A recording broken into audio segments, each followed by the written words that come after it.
Do you ever feel like you get too caught up in what happened in the past and you allow it to dictate how you live in the present? Well, so did my guest today, former professional baseball player Josh Kalinowski. And he talks about how he didn't let his past baseball career define him and explains how he used it to help refine himself in this episode of Iggy's Sports Talk. Yeah, yeah, yeah. Hold up. Wait until the whole team show up. Yeah. Welcome back into Iggy Sports Talk. I am your host, Jake Kalinowski, or Iggy for short. And I want to thank you so much for tuning into this episode. If this is your first time listening, on Iggy Sports Talk, I connect sports with mental health and try to tell inspiring stories like this one to try and help you learn how to overcome your struggles with mental health, overcome adversity, and strive for your dreams so you can live each and every single day to the fullest. And in today's episode, I was joined by former professional baseball player and current motivational speaker and life coach, Josh Kalinowski. And Josh and I talk about how he doesn't allow his past to define who he is, how he deals with failure, and how he found his self-purpose and how you can do the same. Now let's get into my conversation with Josh. We are here with former professional baseball player and current life coach and entrepreneur, Josh Kalinowski. So how are we doing, Josh? I'm doing great, dude. You nailed the last name, by the way. I got to tell you, that is the hardest thing typically to say is that last name. So excellent job. So with my last name, Ignazuski, it's a little bit easier, maybe a little bit of a cheat code. That's kind of why I go by Iggy, just because it's so easy. That was something throughout, my schooling. Professors always figured out a way to screw up, but makes us unique in some way, shape, or form. Exactly, buddy. It makes us a little memorable for sure.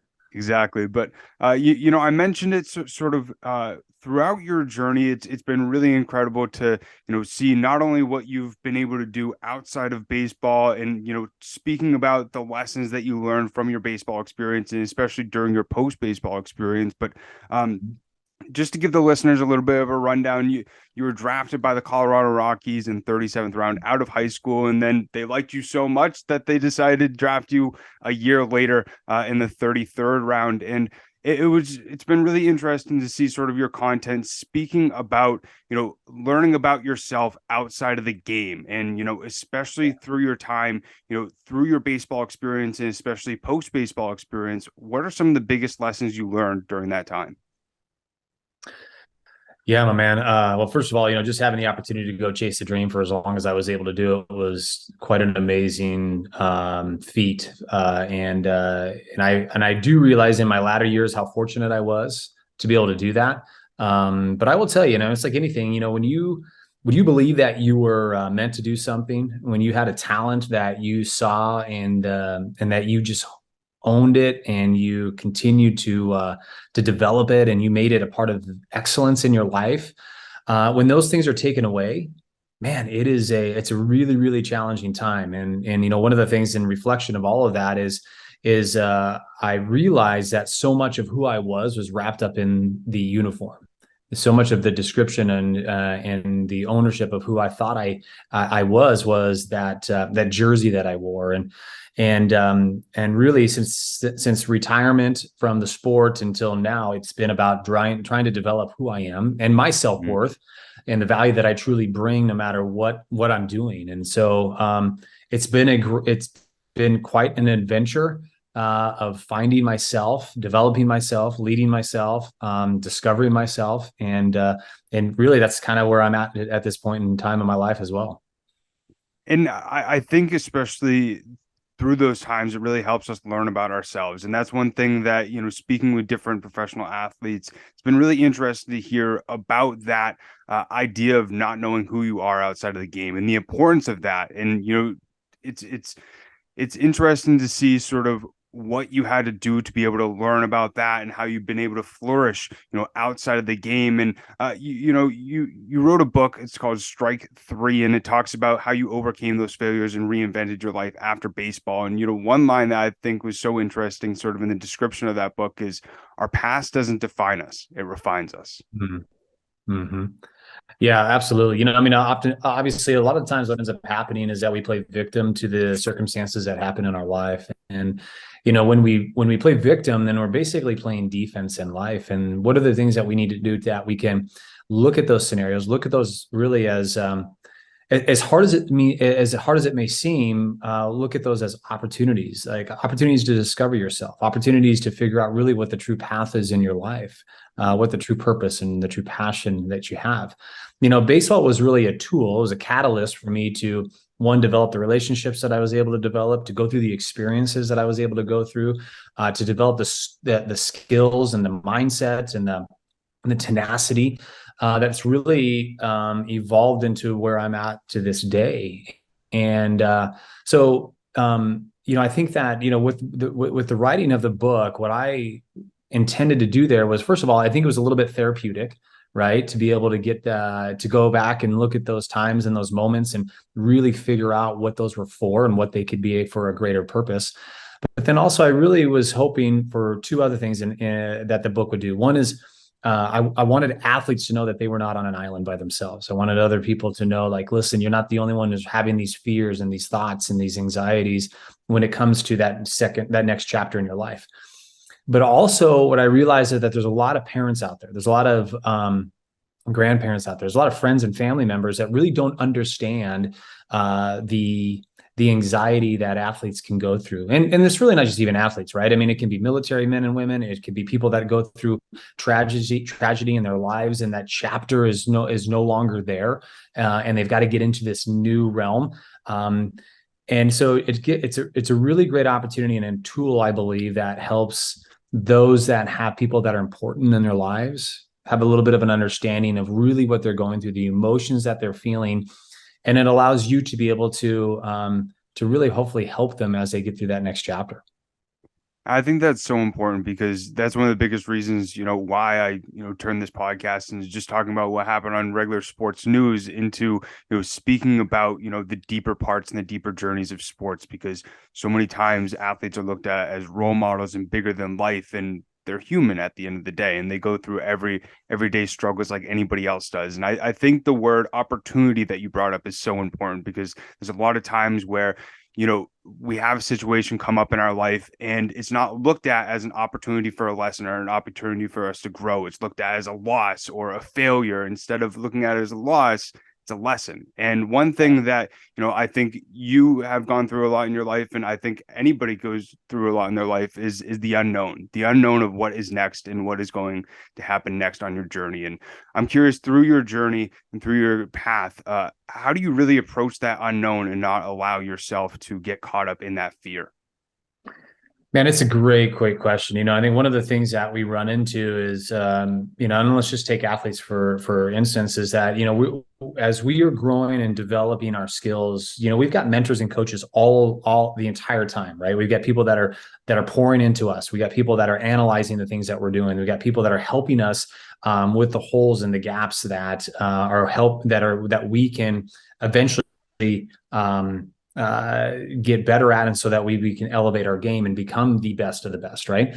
Well, when we get into this next chapter of life, we don't realize the correlation of, wow, you probably need to hire a mentor. You probably need to get a table of people that you can trust, that can pour into you, that really identify and know your strengths, know your weaknesses, and they can help you in these next chapters.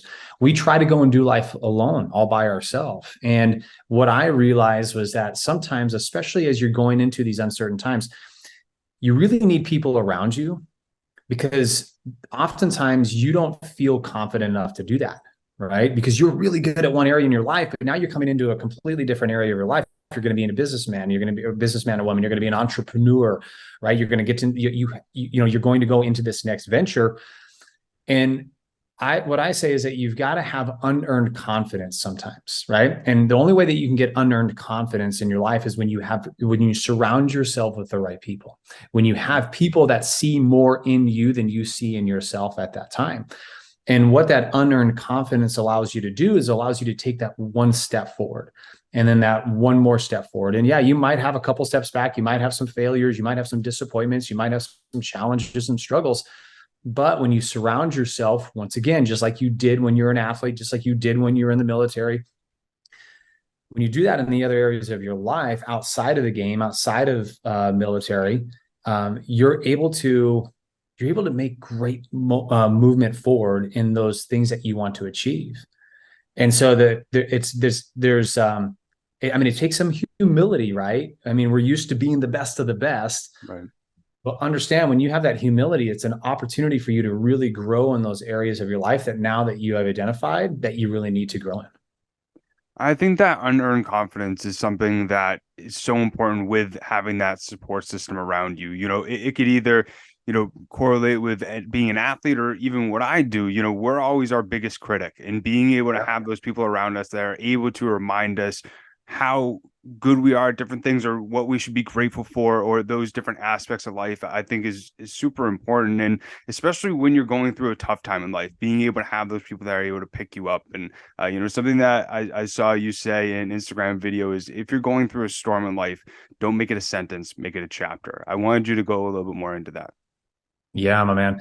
Well, I got, honestly, when you have failure in life, especially if it's a big failure, you got a divorce, you go through bankruptcy, you go through having to close a business, right? You go through something that you felt like, listen, I was going to do this rest of my life. This was going to be the plan. I already had this out. Like this was what the future was supposed to be like. And when that's disrupted, when that fails, whether it's because of your doing or because of circumstances completely out of your control, what ends up happening is that you take ownership of that failure and you can't move on because you never are able to forgive yourself. And it becomes a sentence. For 13 years after the game, there was a lot of deep-seated doubt that I had that somehow I managed to screw up my future, that somehow in the things that I did or the things that I didn't do, that I was the reason why I was no longer playing the game that I thought I was going to be playing forever, for the most part, right? And until you get to that point where one you can identify that it's not a sentence. Secondly, is that when you can forgive yourself, this is a big thing. When you can forgive yourself for your past mistakes, when you can take ownership of that and say, listen, that was the past me. Maybe those are the things that I did do. That's no longer the person I am. That's no longer the person I want to be. And you can move on. We can forgive others. Like, we're capable of forgiving others pretty easy, right? But forgiving ourselves is really the biggest challenge that I think a lot of people face. And when you can do that, man, you can heal. Right? When you can forgive yourself, you can become whole again. It doesn't mean that you don't have scars, right? And scars are really good. Internal scars are really good. External scars are really good. I believe in both of those, right? Because they make us stronger. Scars are 180% tougher than your actual natural skin, right? So actually having a scar makes you tougher internally and externally, physically, because you're doing hard things. But when you can do that, then it just becomes a chapter, and it becomes a chapter that you can talk about. It becomes a chapter that you can look back and say, you know what? Yeah, that was the hardest thing I ever had to go through, but here are the greatest things that came from that. I became this type of a person when I did that. I discovered this about me because of that. And that is now going to help me as I go forward. It's going to help me as I help other people as well, too. And when you can identify how you can relate to other people and people can relate to you, that's a powerful moment in your life and really an opportunity for you to really further your purpose. I hope that you are enjoying my conversation with Josh, but I just want to take a second to talk to you about today's sponsor, which is Versus Game. And this is an opportunity for you to make money from your knowledge with questions that are 1v1, and you get paid if you are right. As a player, you can play for free, or you can play with real money by purchasing ticket bundles and going up against players that choose the opposite answer as you. And I'm actually going to be coming up with questions over the next few weeks that you can interact with. And today's question is, what are your methods to overcome anxiety? I'm going to be talking about my answers over on Versus Game, and I want to hear from you as well. So make sure to go over and visit www.versusgame.com on the mobile web. And we'll be talking about the result of this question in the next episode here, as well as introducing a new question. And I'm also going to be replying to comments. So after you vote, let us know your reasoning, and we would love to hear it. Make sure to go over and visit www.versusgame.com to get involved now. Now let's get back into my conversation with Josh. Very powerful. And, I think the idea of, chapters in our life. It's such an interesting concept. On Joe Rogan's show, Kevin Hart pretty much said the question of, what's your book going to look like at the end of your life, and what chapters are you going to, point out that made you into who you are today. And I think especially, when looking back upon your past, it's great to learn from it, but not define yourself by your past, and really take those lessons to make your future better, because at the end of the day, the only thing that you control is right here and now. And I think especially when overthinking that, sometimes you can allow your past to put limiting beliefs in your mind to not allow you to fully be able to live this moment to the fullest. And especially through your experiences, how have you really not allowed limiting beliefs to dictate how you live your life in the present? Yeah, I mean, great question, my man. I think first of all, we all have limiting beliefs. Don't get me wrong. We all face that. And until you face those, until you truly actually have those moments with yourself, take the time to actually identify the things that really maybe are those deep-seated things that are holding you back, you're never going to get past it, right? So, part of this whole idea of like personal development is the fact that you're really taking it personal, that you are actually investing in yourself to discover who you really are. And so I would say that anybody that's out there that right now maybe has some limiting beliefs that they're just not even aware of, or there's some things in life that you're just like, man, I just can't seem to break through these things. Are you investing in yourself?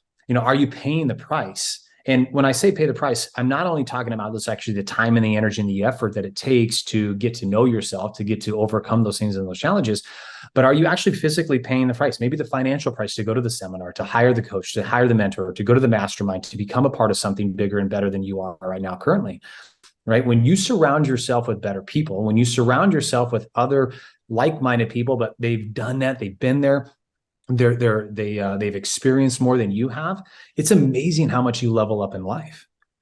Right? I'm telling you, the greatest things that I've been able to do since out of the game, when I realized that I needed mentors, when I needed masterminds, when I needed to surround myself with people that like they're where I want to go, that has allowed me to overcome my doubts, overcome my fears, because it goes back to this. They see more in me than I do at that time in my life often. Right? They can see outside this fishbowl. We all live in this fishbowl that we've created.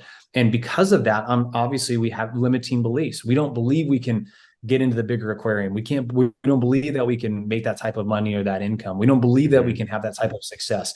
Or maybe we do, we just don't know how to do it, right? We don't know how to do it. We don't know who's going to help us get there. And so for us, we have to be tremendously intentional. We have to be very intentional about, once again, who we surround ourselves with. Who are we willing to pay the price to be around in order to do the things that we know that we want to do? Right now, you and I'm out of the office. I'm down in Phoenix. We're going to be doing a Spartan race. I'm completing the trifecta. The only reason why I'm doing that is because I aligned myself with another amazing man that is a part of one of our companies, and he challenged me to get the trifecta done this year. And because I have that friendship, because I have that ownership between our relationship, I'm down here to go and experience the thing that I'm saying yes to.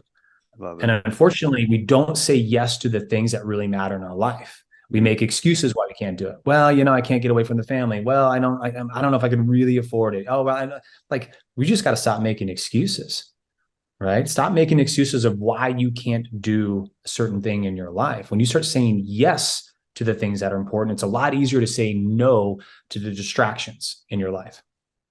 Very true. And, I think especially with those excuses, it's so easy for us to make those up in our minds. And especially, neglecting different things that might be super important to our personal development, to our mental health. And that's one thing that, I think is such a huge lesson, not only for athletes, but for anybody else who is just currently in a career that they might define themselves by that career. For myself, I love talking about sports, and, some days, I just immerse myself in that. But then I started to think about, what am I passionate about outside of that? And, my thing was telling stories, helping inspire others through not only my experiences, but from other people's experiences.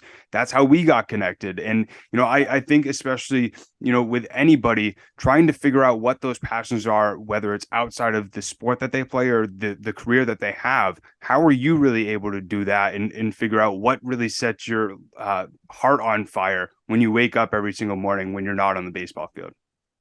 Yeah, man, great questions. Once again, part of it is literally taking the time to self-discover like what you're passionate about, Mm. right? I mean, so that's super important. The other thing is, what are you like? Once again, I kind of said this before, but like, what are you saying yes to? Like, what are the things that are keeping you on fire, right? What are the things that you're doing purposefully throughout your day that lights you on fire? I learned from one of my mentors this idea of creating flame time in my day, right? The flame work.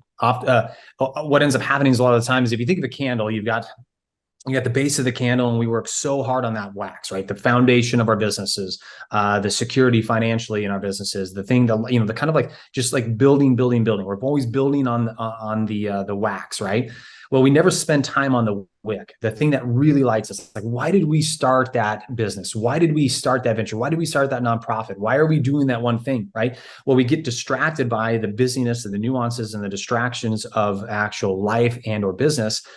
And we never spend quality time on that thing that really does light us on fire, right? And so here we have this massive candle, but this extraordinarily small wick. And you wonder why people get burned out. You wonder why people get exhausted. You wonder why people don't have desire to go and do the things that they truly desire to do, because they're never spending time on that flame work. Mm-hmm. And so he really challenged me. And he said, hey, listen, you've got to take time out of your week every week to work on that flame work. And so I looked at my schedule. I'm like, there's no way I can possibly do this. But I had to make the commitment.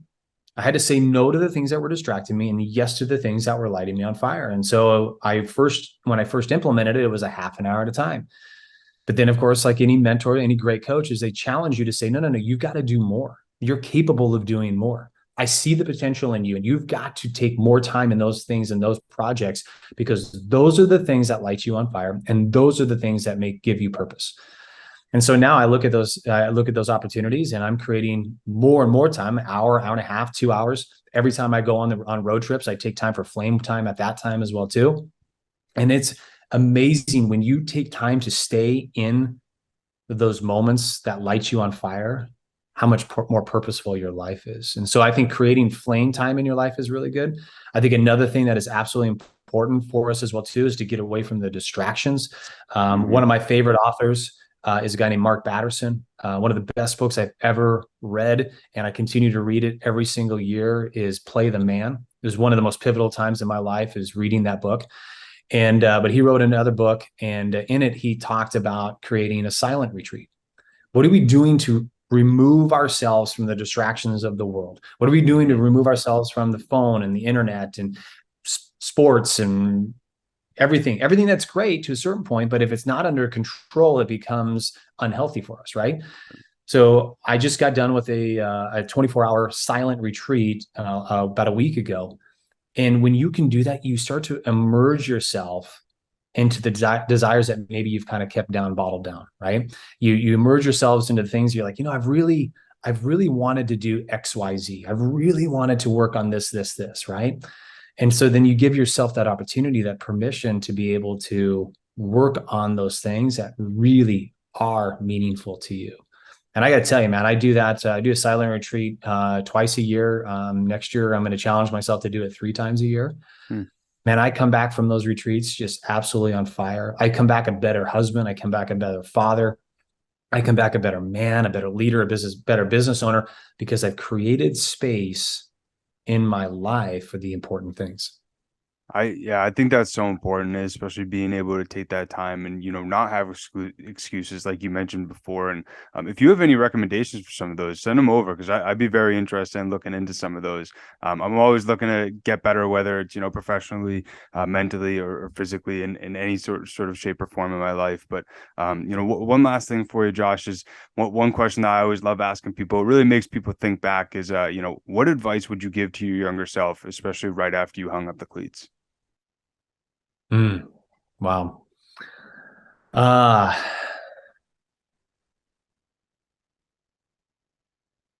It took me 13 years, actually it took me 10 years to realize that baseball was not what defined me. My career was not what defined me. And for so long, I held on to that limiting belief. I held on to the limiting belief that it was exactly who I was, and that somehow I had I had lived my moment, and that moment was over. And so if I was able to sit with myself again when that moment was done at 26 years old, I think what I would do is just reassure myself that, first of all, this is exactly what's supposed to happen in your life, and that the greatest chapters of your life are yet to come. And this is going to be an opportunity for you to look back on and really enjoy what you were able to accomplish, but know that there's just so much more greater things that you're going to be so proud of. I love it. And that's one thing that I think, a lot of people, especially in their 20s, I'm 23, is, they look at the number and they forget how much time they really do have and the opportunities that they have to really make the life how they want it to be. But really appreciate you taking the time today. So much insight, so many nuggets in there. I think people are going to love this episode. But if anybody wants to, support you, whether it's, in your companies, your socials or your book as well, I'm going to put everything in the description, but let everybody know how they can support you. Yeah, man, I love it, dude. You can find me on Instagram, Joshua D. Kalinowski. I do a drive time just about every morning around 8:30. Give you the first 15 minutes of my day, and I either, I'm sharing with you my challenges. I'm sharing the things that I'm challenging myself to do, maybe challenging you a little bit too to step up and step into your game. So that's a great way. You can always go to joshkalinowski.com, see the things that I'm doing. We got a lot of free content that we've got on the site. So those are really two great ways for you to kind of stay in my world. I love it, man. Really appreciate you taking the time. Keep changing the world. Keep doing you, and really appreciate it, man. All right, brother. Appreciate it, man. Thanks for having me on. I hope that you did enjoy my conversation with Josh Kalinowski and you were able to learn from his journey and take some of his lessons that he's learned throughout his path and apply it to your own life. That's honestly why I do this podcast. I've dealt with mental health struggles throughout my life, and I figured that since I love sports so much and I love, finding ways to help others, I wanted to do that through this podcast by telling inspiring stories just like Josh. And so if you enjoyed this episode and you want to hear more, I have tons of episodes over on Apple Podcasts, Google Podcasts, or Spotify, and I actually post new episodes bi-weekly. So make sure to subscribe on any of those audio platforms or over on YouTube so you get notified when new episodes come out. But that's honestly my goal, to help you find ways to overcome your mental health struggles, strive for your dreams, and try to live each and every single second that we have on this journey that we call life to the fullest. But as always, I greatly appreciate everybody tuning in. Thank you so much for the support. If you want to follow Iggy Sports Talk over on Instagram to get updates regarding the podcast and also see clips from each and every single episode and also some past episodes as well, you can follow over there. It's at Iggy Sports Talk. And you can also follow myself over on Instagram. It's at I am Jake Iggy. But I want to thank you so much for tuning in. I hope that you have a great rest of your week, and I'll see you and talk to you next time. Peace.